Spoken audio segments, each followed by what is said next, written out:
One thing that was the result of UNGAS was a commitment to set up a global trust fund, as suggested by UN Secretary General Kofi Annan at the African Summit that year.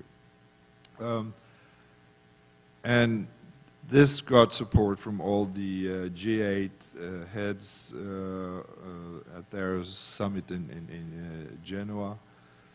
And in a remarkably short time then, the Global Fund to fight AIDS, tuberculosis and malaria was created and started in 2002.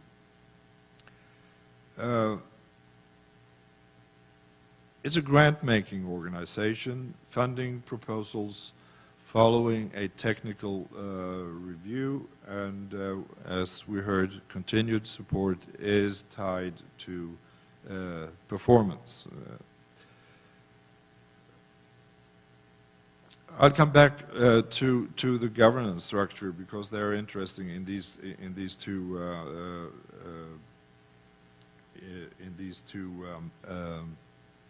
public-private partnerships. Perhaps also addressing why did public-private partnerships emerge around this time? A number of contextual changes paved the way, I think. First, there was an ideological shift from a neoliberal focus on freeing the market to a sort of neo-corporatist notion of modifying the market and granting a variety of stakeholders a say in health problems. A second fact was a growing disillusionment with the UN and its agencies, and to try partnerships instead. Some observers said that it was a move away from the big plans of traditional international agencies toward visible piecemeal steps.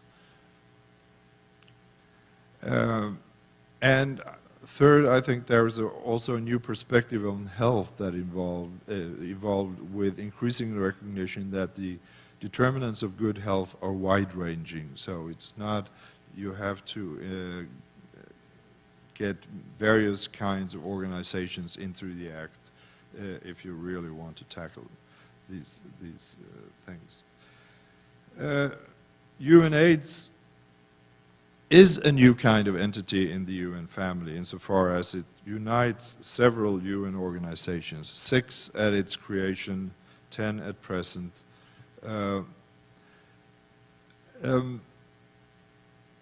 It was decided that UNAIDS would not be a funding agency,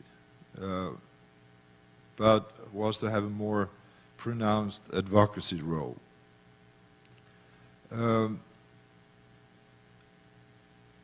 It's therefore more political, you could say, than the than the WHO Global Program on AIDS was. Where there was very much a focus on transfer from the rich of resources from the rich to the poor. And UNAIDS advocacy, I think, was exemplified in the 2001 UNGAS, where UNAIDS worked a lot with civil society actors in preparing the documents and so forth.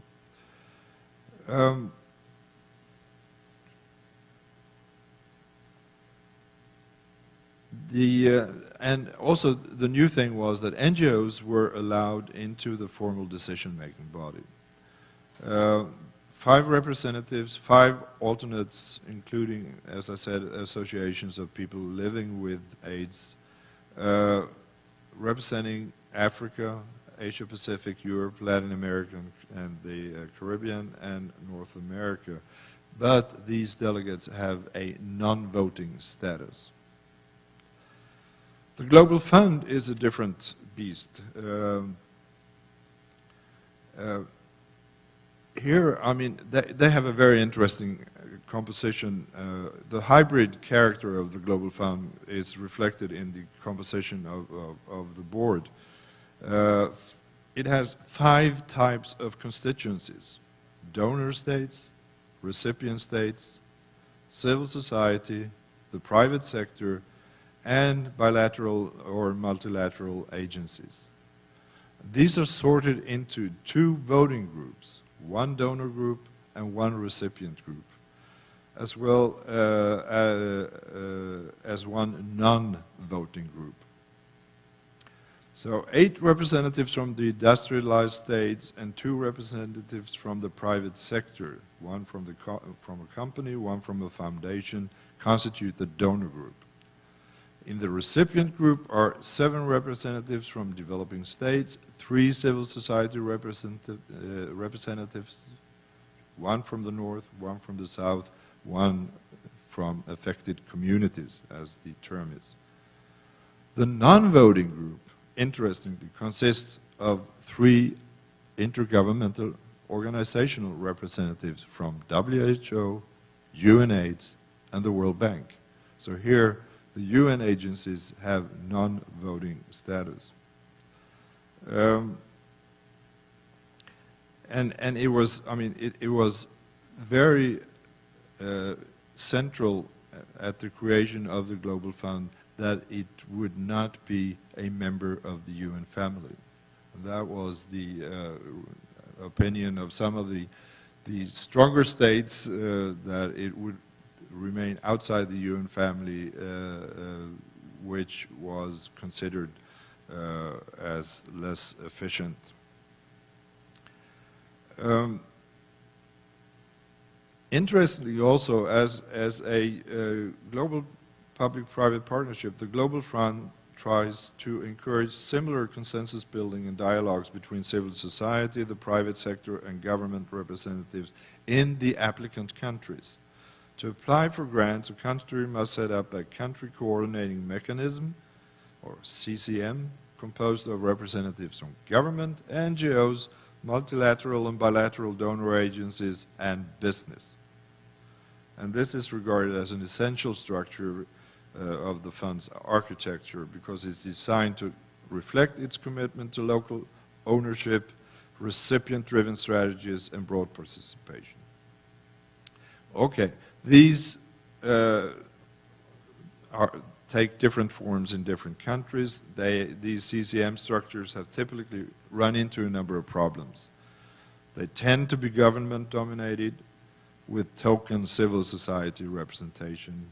Even when formal representation is given to civil society, very often they cannot take full advantage of that because of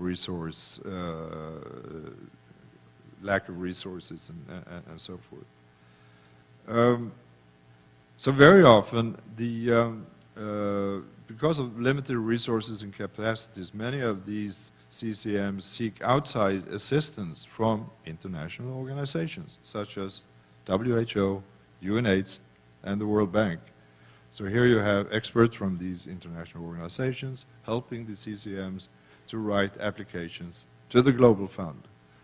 So much for local ownership.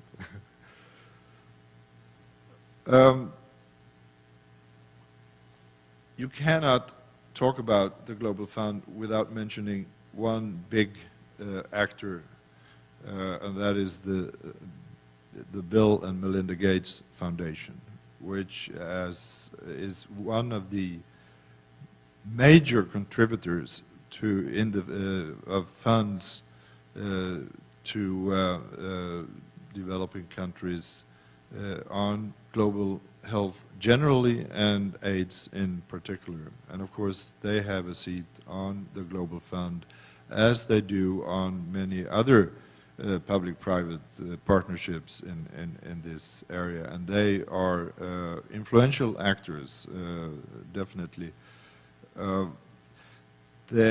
only because of the magnitude of their grants, but also by virtue of their less bureaucratic, hands-on management style, and their concern to bring new technology to developing countries.